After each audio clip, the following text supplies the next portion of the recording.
말씀의 제목을 한번 따라할까요? 그리스도와 하나님의 아들 되신 예수님.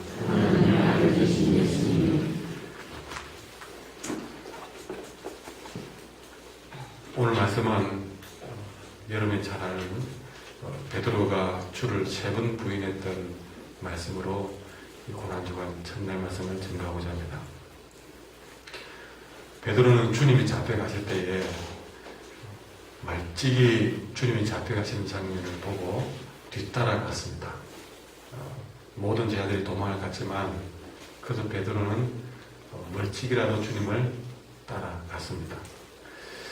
주님을 재판하는 가야바의 집까지 도착을 했었고, 멀리서 주님이 많은 사람들 앞에 심판을 받는 장면을 목격하고 있다가 그 현장에서 뜻하지 않게 주님을 3번이나 부인하는 일이 벌어지고 말았습니다. 57절에 보니까 그가 첫 번째 부인할 때 나는 그를 알지 못한다. 58절에 또 그가 얘기하게 되니까 이 사람아 나는 아니다. 3번째 60절에 보니까 또 3번째 그가 주님을 부인하는 장면에서 이 사람아 나는 네가 하는 말을 알지 못한다. 이렇게 결국 3번을 부인했는데 여기 3번째 주를 저주하며 부인하는 순간 나는 예수를 모른다라고 맹세까지 하면서 주를 부인하는 순간에 주님이 예고한 대로 저 멀리서 닭이 울었습니다. 그리고 바로 그 순간에 닭이 우는 순간 바로 그 순간에 우연일까요? 아니면 그럴 수밖에 없었을까요? 그 닭이 울음 소리가 그의 귀를 때리는 순간에 그의 눈은 저 멀리 있는 주님과 마주치게 되었습니다.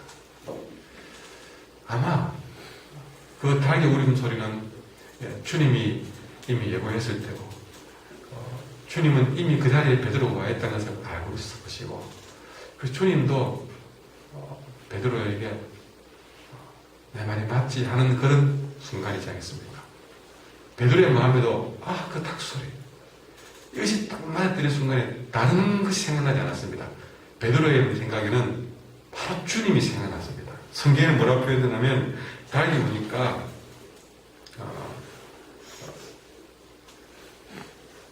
주께서 돌이켜 베드로를 보았다.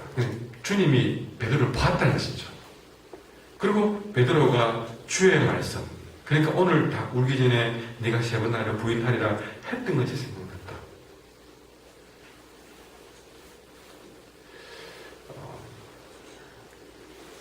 이 고난주간에 베드로의 닭 울음 소리가 우리들에게도 들려줬으면 좋겠습니다. 뭔가 내 심령을 탁 하고 때리는 그 닭 울음 소리. 어쩌면 진짜 닭이 울 수도 있을 수도 있고, 아니면 하찮은 그 찰나의 위험한 순간도 있을 수도 있고, 우연찮은 그림일 수도 있습니다. 그거는 뭔지는 모르지만 하여튼 내 심령에 주님이 생각나고 주가 내게 주신 말씀이 생각나게 만드는 그 닭울음 소리.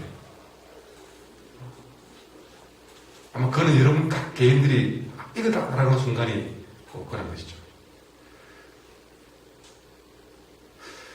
바로 그런 닭울음 소리가 이번 고난주간에 있어서 주님과 여러분의 눈이, 말씀과 여러분의 눈이 다 한번 강하게 부딪히는 순간이 왔으면 좋겠습니다. 정말 등골이 오싹할 정도의 내 폐부를, 내 관절을 찌르는 듯한 그런 주님과의 말씀과의 깊은 만남, 찰나의 만남. 그것은 우리 인생에, 우리 영혼에 엄청난 강한줄이 될 수 있습니다. 그 순간은 아프고 부끄럽고 찔릴지 모르지만 마치 주님의 그 영혼의 화살이 내 심령을 꿰뚫는 여러분 그런 순간은 우리에게 필요합니다. 이 고난주간에 나에게 그런 순간이 있기를 원하고, 그것이 딱 꽂히는 순간, 주님 나를 보고 바라보고 있다는 것이 베드로의 눈과 눈이 마주치는 순간, 그 눈길과 주님의 눈길과 그분의 말씀이 그를 심히 통곡하는 자리로 이끌어갔습니다. 살다가 이런 눈물이 있어야 되겠습니까? 베드로는 처음에는 그 눈물 속에서 자신의 절망적인 나약함을 보았습니다.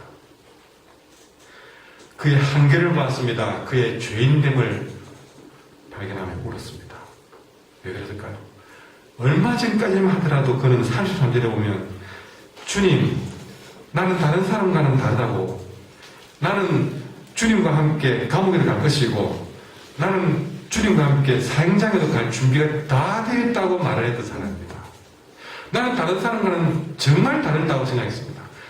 나를 왜 저 12명과 비교합니까? 나는 저 사람들하고 다르다. 그랬던 사람 아닙니까? 그랬던 자기 자신이 주님의 눈길과 주님의 말씀을 기억하고는 심히 부끄러워서 통곡을 하는 것이죠. 근데 여러분, 우리가 여기서 이 새벽에 얼마나 그가 부끄럽고 내 자신이 밉고 비관적이겠습니까? 그런 비관적인 상황 가운데서도 이 베드로와 가룟 유다의 차이점을 발견됩니다. 가룟 유다도 자신의 그런 모습을 발견하고 어느 40년을 돌려주지 않습니까? 근데 똑같은 상황이 왔을 때에 내가 정말 부끄럽구나 하는 순간이 왔을 때에 베드로와 가룟 유다의 차이는, 여러분, 이 베드로는 그 주님의 눈길을 마주치는 순간 자신의 죄인됨을 발견하고 한 걸음 더 나아가서 그런 죄인됨을 용서하시는 예수님의 눈길을 보았습니다. 나를 긍휼히 봐주시는 주님의 눈길을 보고 울었던 것입니다. 여러분, 우리가 여기 베드로처럼 이 고난 주간에 우리 역시도 죄인됨을 고백할 수밖에 없습니다. 그러나 가룟 유다는 그 죄인됨을 알고도 회개하지 못했습니다. 그러나 베드로는 회개했단 말이죠. 어떤 차이냐? 여러분, 예수님의 눈길 앞에서 우리 자신의 죄를 돌아보면 회개가 터집니다. 하나님의 말씀이 기억날 때에 우리는 똑같은 죄인임을 깨닫지만 말씀 앞에서 우리 자신을 돌아볼 수 있는 계기를 가진 사람들은 여러분 다시 소망을 가질 수가 있습니다. 예수님의 눈길 앞에서 회개하십시오. 말씀을 기억하십시오.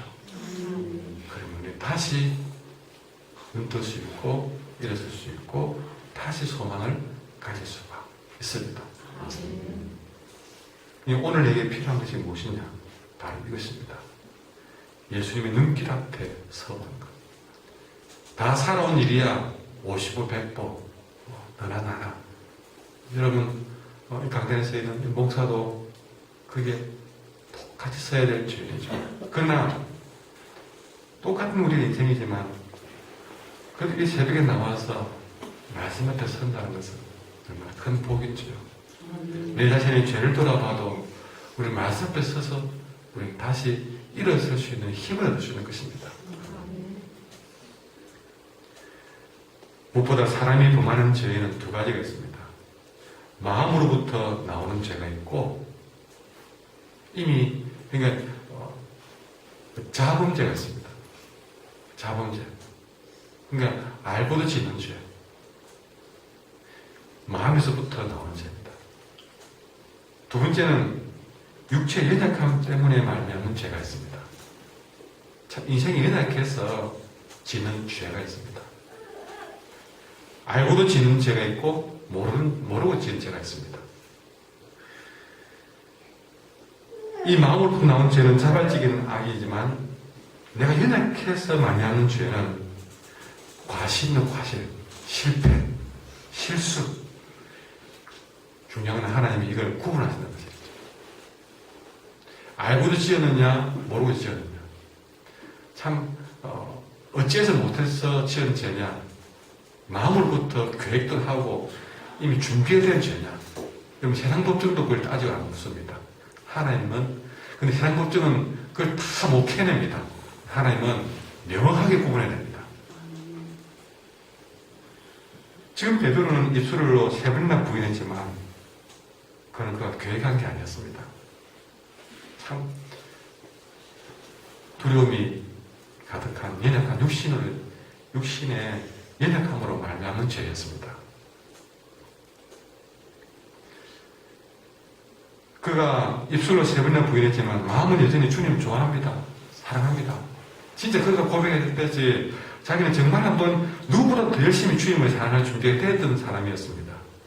연약해서 무너져 버렸습니다. 무엇보다 내 중심을 살피시는 주님이기 때문에 너무나 감사한 거예요. 왜? 내가 연약해서 범죄한 거 주님이 아시기 때문에 그럴 때 주님이 내 마음 중심으로도 살펴보시는 분이라서 너무 감사한 거 아니겠습니까? 사람들은 구분 못했지만 주님은 명확히 아시기 때문에 베드로가 연약해서 실패했다는 사실을 그 중심을 보았기 때문에 그래도 그 중심에 주님 사랑하는 것만 진심을 알기 때문에 이렇게 회개할 기회를 주시는 것입니다. 그래서 때로 이럴 때는 내 중심을 살펴보시는 것을 감사하시기 바랍니다. 나는 최악의 실패의 순간에도 여러분 내 중심을 본다는 것을 아시고 다시 한번 예수님 눈길 앞에 서시기 바랍니다. 말씀을 우리가 내 앞에 두시길 바랍니다. 그러면 다시 회개할 수 있고 다시 주 앞에 설 소망이 있을 줄 믿습니다. 이런 우리가 순간이 지나고 이제는 주님께 조명이 맞춰지는데 이런 새벽 대제사장 가야바의 집에서는 살해된 공회가 소집이 되었고 이 공회는 이미 그들이 준비한 공회였습니다. 주님을 처형하기 위해서 이미 그들은 계획이 다 짜여진 공회였습니다. 주님을 잡아들여서 처형을 하기 위한 신문이 진행됩니다. 63절부터 보니까 예수님을 지키던 사람들은 그분을 조롱하고 때리면서 눈을 가리면서 야 너를 때리는 사람 누군지 맞춰봐 까지 하면서 온갖 모욕을 주님께 주고 있습니다. 그러면서 제일 먼저 예수님을 로마에 반역하는 그런 반역자로 놓기 위해서 질문을 하는데 67절에 네가 그리스도면 우리에게 말해봐라 그렇게 말합니다. 여러분 이 그리스도라는 말은 어찌 보면 정치적인 용어인데 로마 황제만이 왕으로 모두가 인정하는 상황에서 나도 왕이다 라고 말하게 만든 것이죠. 그렇게 말하게 만들어서 분명히 그렇게 질문하면 저 예수는 그렇게 내가 그리스도가 맞다라고 말을 하는 순간에 봐라 로마 황제를 반역하는 자기가 왕이란다 그렇게 몰아가려고 질문을 한 것이죠.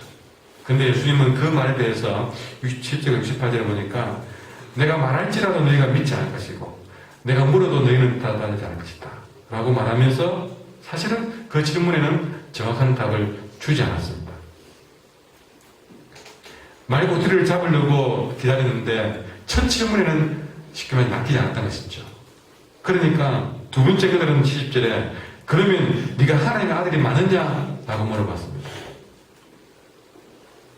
여러분 이 속에서 볼 때에 어떻게든 함정으로 몰아가서 신성모독죄라도 뒤집어 씌워서 죽이려고 들고 있는 것이죠.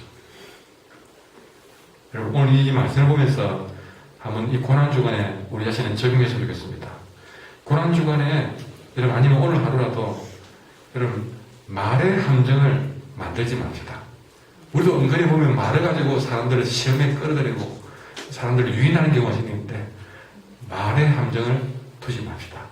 그리고 고난주간만이라도 말꼬투리 잡지 맙시다. 오늘 이 말꼬투리 잡는 이 모습을 보면서 그 말에 꼬투리를 잡고 말을 하는 이런 모습 우리 자신을 돌아보게 되는데 그러지 맙시다. 돌아와서 네가 하나님의 아들이냐? 라고 했을 때 이 부분에 대해서 예수님은 71절에 너희들이 내가 그라고 말하고 있느니라. 여러분 그 말은 인정하고 있습니다. 하나님의 아들인 것을 인정을 하고 있습니다. 여러분 이것은 로마의 법에는 걸리지 않지만 유대교 입장에서 볼 때는 이것은 신성모독죄에 해당이 됩니다. 그 말을 들을 때에 마치 기다리기라도 했던 사람들처럼 71절에 이 이상 무슨 증거가 필요하겠느냐? 봐라! 이 사람이 신성모독적인 말을 하고 있지 않느냐? 이 사람이 저는 사이다! 라고 선언을 해버립니다. 여러분, 주님은 이들이 말꼬투리 잡기 위해서 이 말한 줄 알고 있습니다.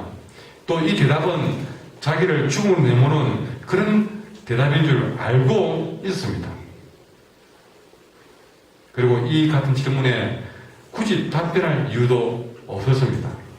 만약 답변을 해놨다면 예수님은 당할 이유가 없었던 것이죠. 그러나 예수님은 그 답을 피해가지 않았습니다. 왜? 자기가 십자가의 길을 가야 될 때가 되었다는 사실을 알기 때문에 피해가지 않고 있었죠. 나를 죽일 줄 알고도 주님은 이 답변이 자기를 죽음에 몰고 가는 줄 알고도 주님은 그가 가야 될 길이 있기 때문에 그 답을 피해가지 않았다는 사실이죠. 그 대답이 처형의 빌미를 주고 자기 자신을 십자가로 내모는 일이 될지라도 내가 이 길이 가야 될 길인 줄 알기 때문에 피해가지 않는 것입니다. 여러분, 늘 이처럼 주님은 내가 가야 될 길을 알고 살았습니다. 그리고 그 길에 장애가 되는 것이 있다 할지라도 피해가지 않았습니다. 여러분, 이 고난주간 여러분 성도로서 내가 가야 될 길을 갑시다. 내가 가야 될 길을 알고 갑시다. 근데 그 길에 때로는 고난이 있고 때로는 그 길에 정말 내가 원하지 않는 일이 있다 할지라도 그 길이 내가 가야 될 길이라면 여러분 걸어갑시다. 피해가지 맙시다. 괜히 구차히 변명하지 맙시다. 오늘 내게 혹시나 이런 순간이 올지 모릅니다. 용기를 내고 피해가지 맙시다. 내가 주님의 자녀라는 사실이 고백되어야 될 때는 고백합시다. 그래, 나 예수 믿는 사람입니다. 라고 말도 해봅시다. 거기에 손해가 있더라도 위험하더라도 그렇게 살아보시다.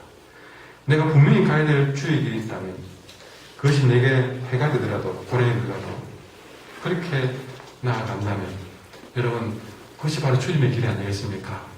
그럴 때 주님의 위로가 반드시 여러분은 게 더할 줄 믿습니다. 기도하겠습니다.